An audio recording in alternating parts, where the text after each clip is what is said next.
Aujourd'hui, nous arrivons à la troisième partie de ces versets 14 que nous sommes en train de méditer. Donc, je vous invite à ouvrir la Bible et à lire Hébreux chapitre 12, le verset 14 encore. Hébreux chapitre 12, verset 14.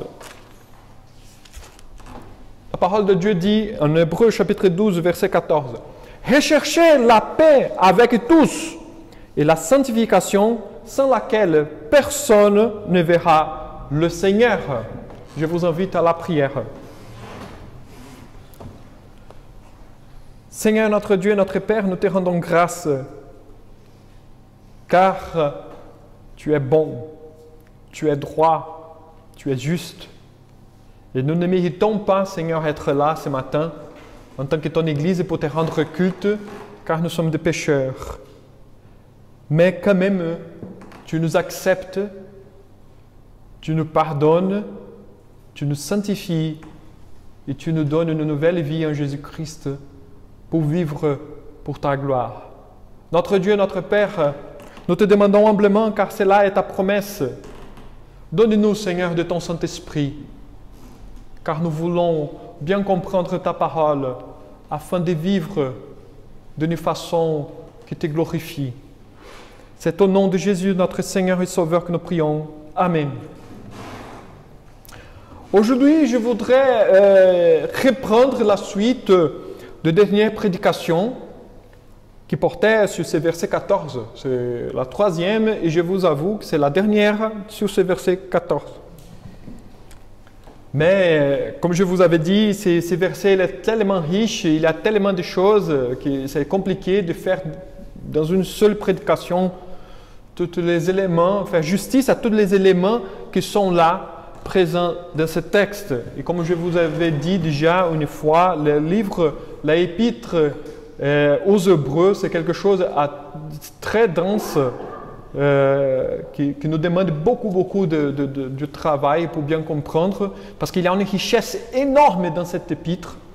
Donc, voilà, j'essaye de faire justice à ce texte.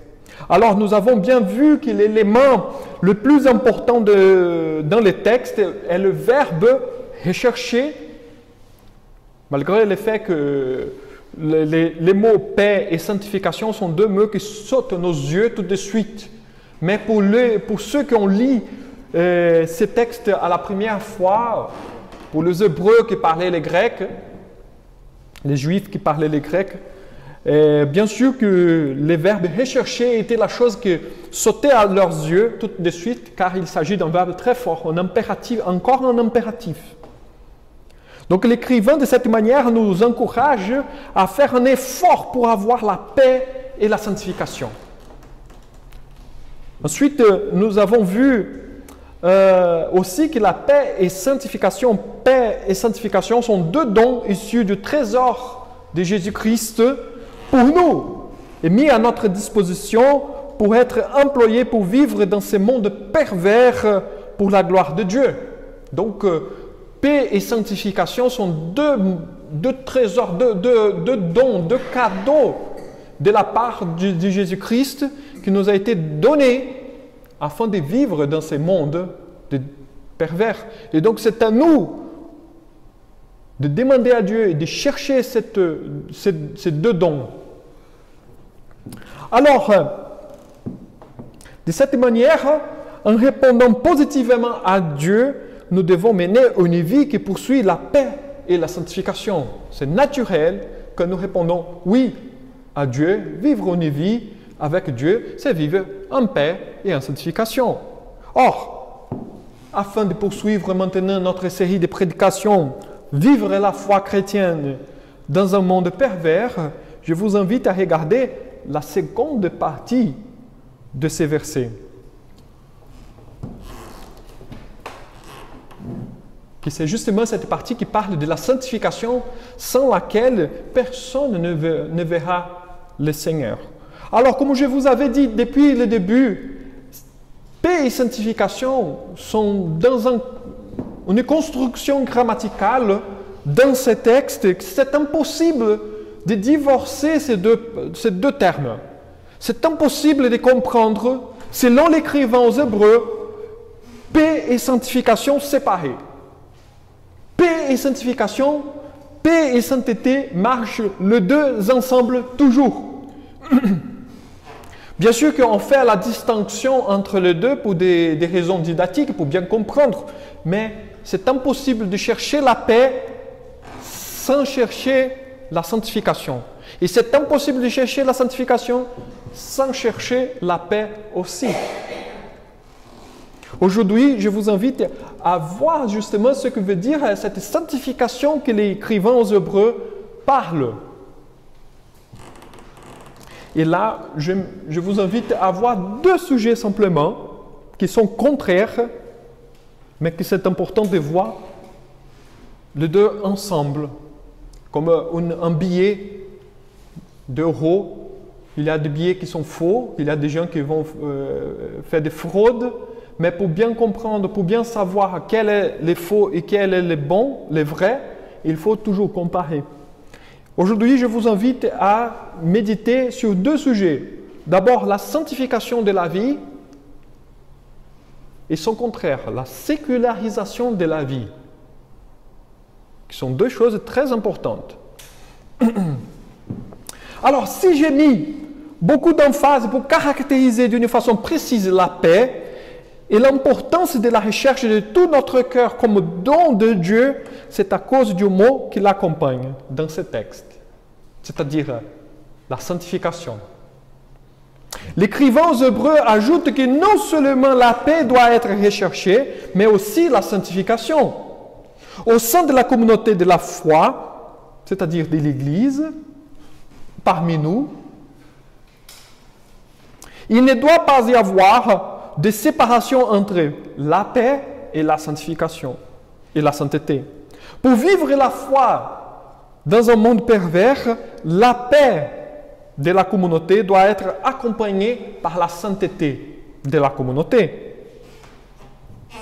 Si la paix lie la communauté comme l'accomplissement de l'œuvre de Jésus, vous vous rappelez que paix ici, ce n'est pas simplement d'être tranquille, de bien sans confrontation, sans avoir quoi que ce soit de différence entre les personnes. Mais paix ici, c'est justement d'être dans une bonne relation avec Dieu. Ce n'est pas dans le sens horizontal simplement que l'écrivain aux Hébreux est en train de parler, mais dans le sens vertical, nous avons la paix avec Dieu lorsque nous sommes pardonnés par Jésus-Christ. C'est cette paix que l'écrivain est intéressé.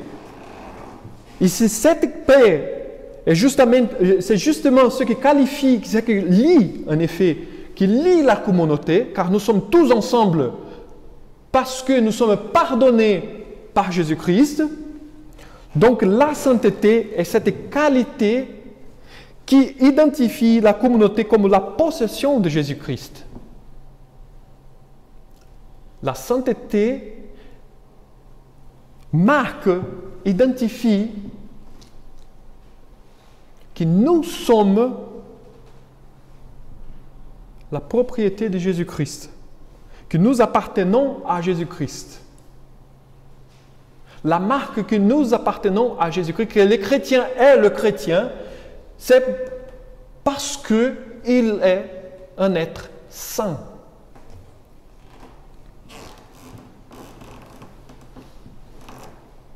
L'Église, elle est connue comme l'Église parce qu'elle est sainte. Elle est sainte. Jésus-Christ, l'Église est la possession de Jésus-Christ car lui, il est mort pour son Église afin de la sanctifier, pour lui donner ses statuts. Il n'existe pas donc de vraie paix sans sanctification. La paix nous lie comme un corps et la sainteté nous donne notre identité. Nous sommes des êtres saints. Nous pouvons chercher la paix sans la sainteté. Et dans ce cas, nous ferons le même que le monde. Car le monde cherche la paix, mais sans sanctification. Vous avez déjà remarqué, la paix du monde est toujours une paix sans sainteté. Nous pouvons aussi chercher la sainteté sans la paix. Mais dans ce cas, nous serons ascétiques, isolés. On va dire, je ne veux plus habiter dans ce monde. Je ne fais rien, je reste coincé dans la maison car toutes les choses autour de moi sont tellement pécheurs, il n'y a que de l'injustice, il n'y a que des choses mauvaises, donc je reste à la maison. C'était un peu le Moyen-Âge avec les cloîtres, c'était ça l'idée. Avec les monastères, les moines, c'est ça, c'est justement chercher la sanctification sans la paix. Être ascétique, isolé. La sainteté n'est seulement une affaire personnelle. Et là, je voudrais bien préciser la chose. On pense normalement de sainteté de ma vie. Oui, cela est vrai. Mais ce n'est pas simplement une affaire personnelle, mais quelque chose de communautaire. La sainteté de l'Église. Notre sainteté commune. Un membre de la communauté aide l'autre dans sa vie de sainteté. Vous voyez? Un aide l'autre dans sa vie de sainteté afin de progresser dans la foi. Nous ne sommes pas des personnes qui sont simplement juxtaposées et qui forment l'Église. Nous sommes comme un corps. Les organes dans le corps, ils sont bien identifiables, mais un est lié avec l'autre. Vous voyez? Et un dépend de l'autre. De la même manière, il s'agit de l'Église.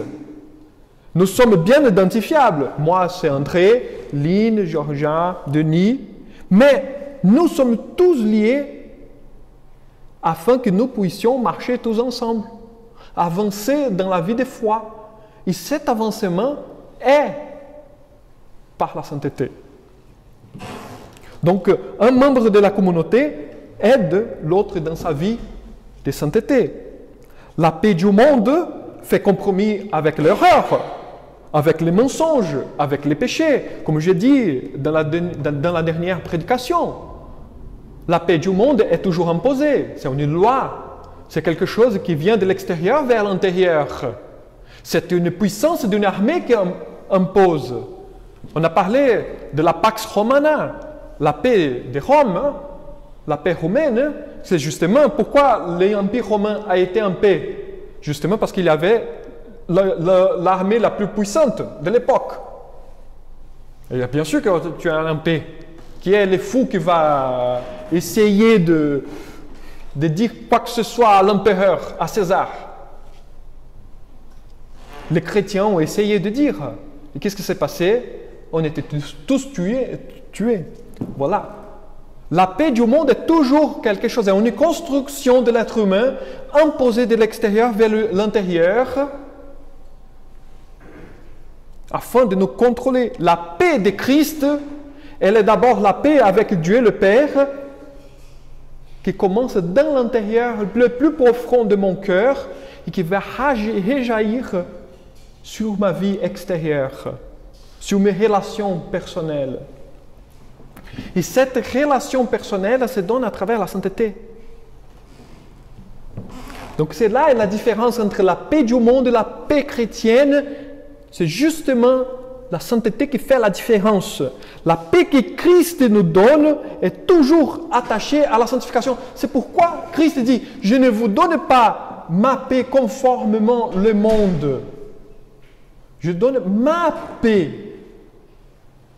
Parce que la paix de Jésus n'a pas de compromis avec les péchés, car il a tout payé sur la croix pour nous.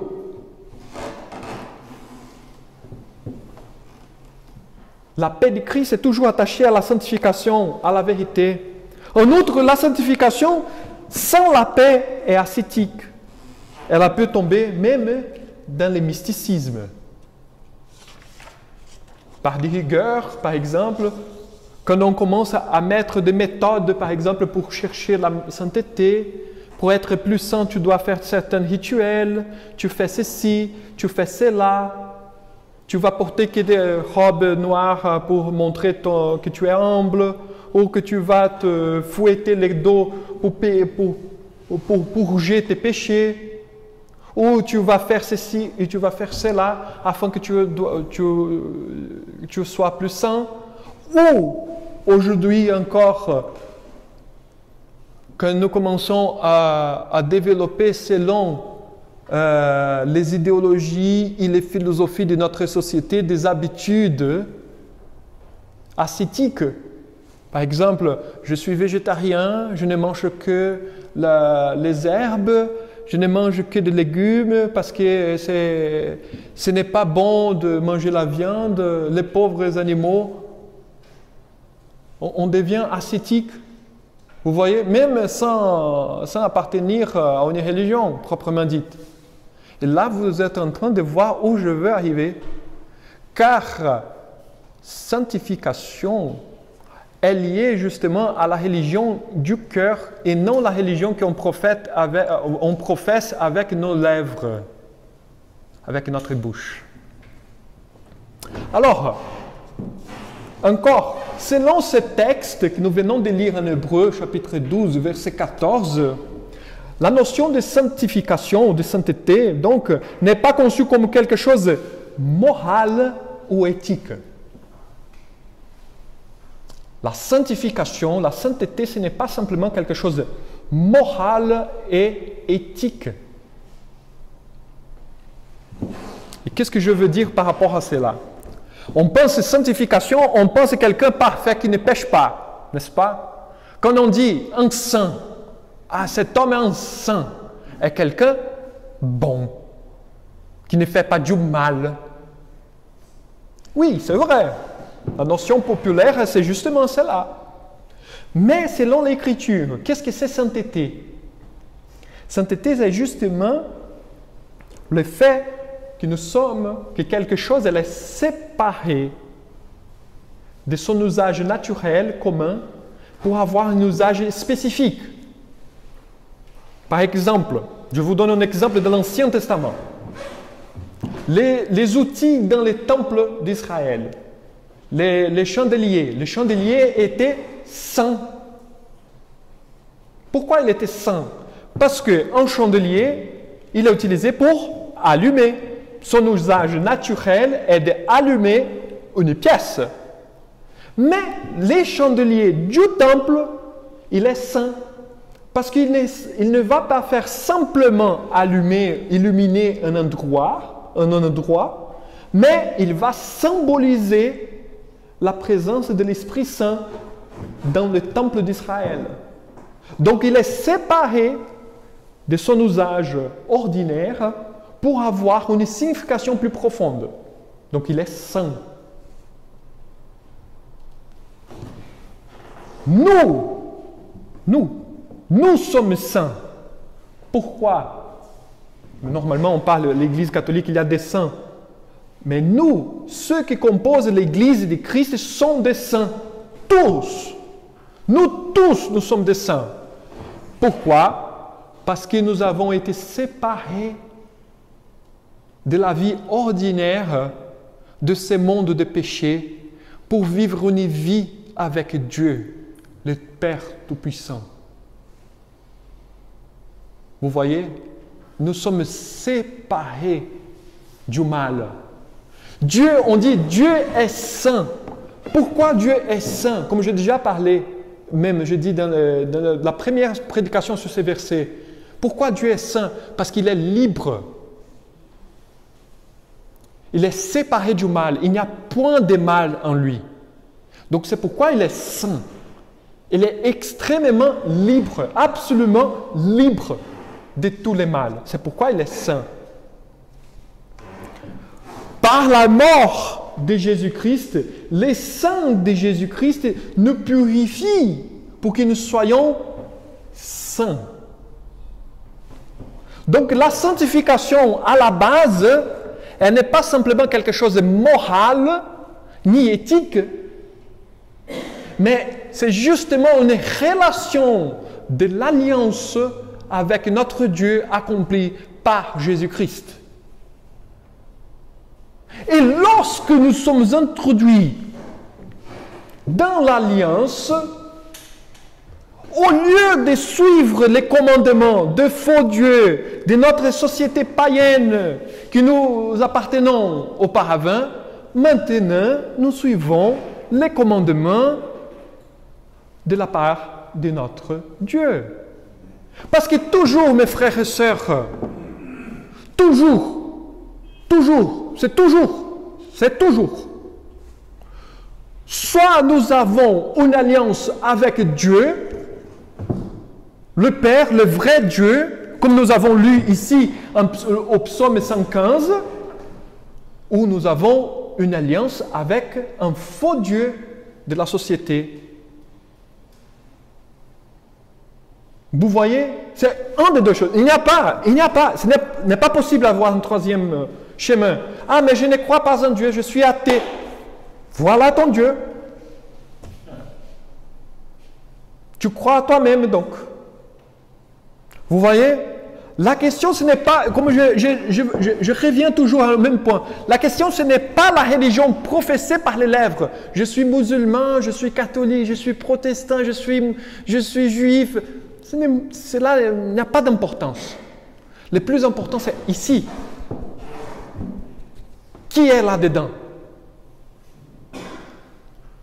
Qui siège le trône de ton cœur? C'est là ma question. Vous êtes séparés pour les vrais dieux ou vous êtes séparés pour les faux dieux?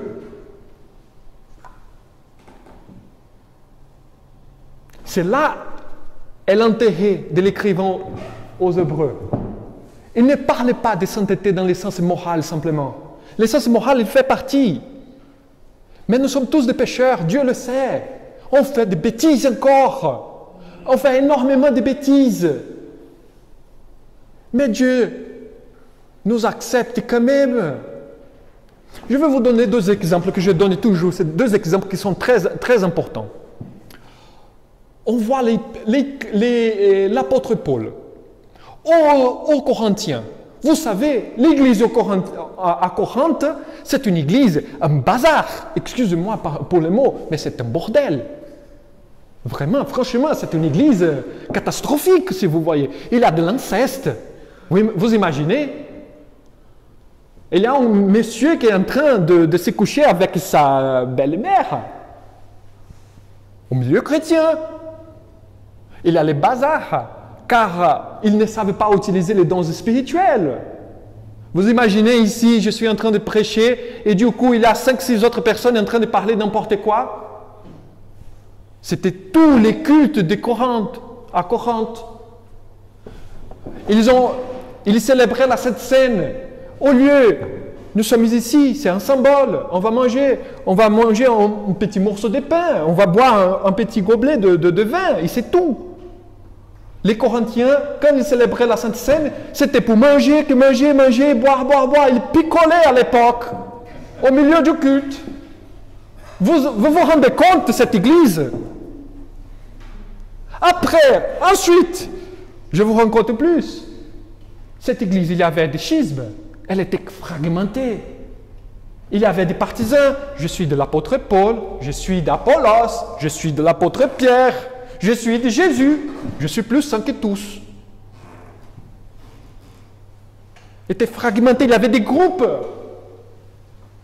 qui ne se parlaient pas. Et lorsque l'apôtre Paul écrit à cette église, il dit, les saints au sein de l'église de Corinthe. Ces gens-là, l'apôtre Paul dit, vous êtes saints. Vous êtes saints.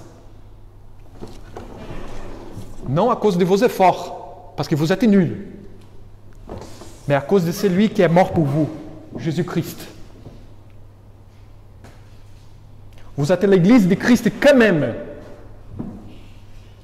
Et je vous reproche, il n'y a aucun sujet que je vous fais un compliment, mais vous êtes encore l'église de Christ.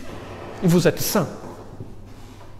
parce que vous essayez de rendre culte au vrai Dieu. Vous avez une relation avec le vrai Dieu. Par contre, le même apôtre Paul, il va écrire à une église, une très bonne église.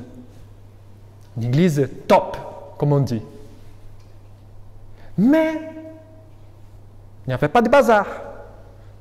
Il n'y avait pas de péché. Il n'y avait rien. Mais cette église, il y avait un petit problème à nos yeux, surtout à nos yeux modernes. Cette église a commencé à mélanger l'évangile avec le judaïsme.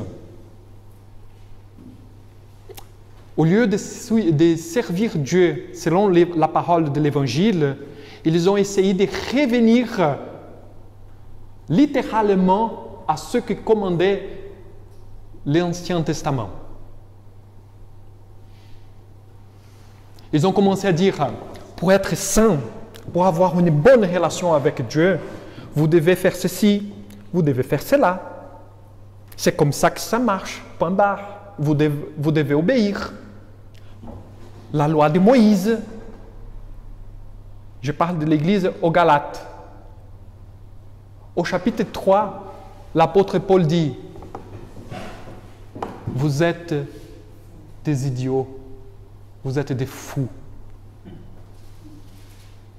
Vous êtes des fous. Quelle tromperie que vous êtes en train de faire.